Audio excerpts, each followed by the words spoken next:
L'objectif, c'est de profiter de cet événement incroyable qu'est la Coupe du Monde de rugby à Toulouse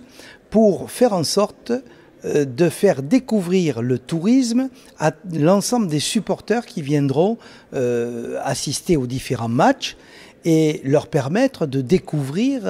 les joyaux de la Haute-Garonne. Et nous avons choisi pour ce faire de faire découvrir la Haute-Garonne à travers les clubs de rugby locaux. Je me suis mis à la place d'un supporter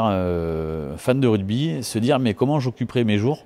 entre les matchs, entre deux matchs de Coupe du Monde. Et l'idée de relier donc le rugby amateur et de pouvoir aller moi voir un club amateur, par exemple en Argentine ou au Japon pendant une Coupe du Monde, me séduisait. Donc j'ai eu l'idée de créer ça et de relier donc notre patrimoine touristique, l'artisanat, la gastronomie du 31 qui est très riche, à nos clubs amateurs qui sont un petit peu l'ADN aussi de notre rugby et qu'il fallait mettre en lumière, puisque les grands champions sont issus de nos petits clubs, voilà, pour ne pas les citer, mais un Antoine Dupont a démarré dans un tout petit club, donc il était important de rendre l'ascenseur à ces petits clubs amateurs et d'ouvrir les portes eux aussi et qui profitaient aussi de la Coupe du Monde. Il y a 35 clubs, ça a été basé sur le volontariat. Nous avons proposé à tous les clubs de rugby locaux dans les différents villages de la Haute-Garonne de participer, s'ils le désiraient, à cette opération.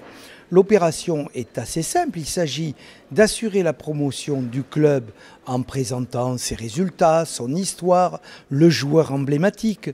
et ensuite d'accorder de la place pour faire découvrir les richesses patrimoniales, touristiques de la commune, les bonnes adresses à travers les endroits où se loger ou bien alors les endroits où se restaurer et enfin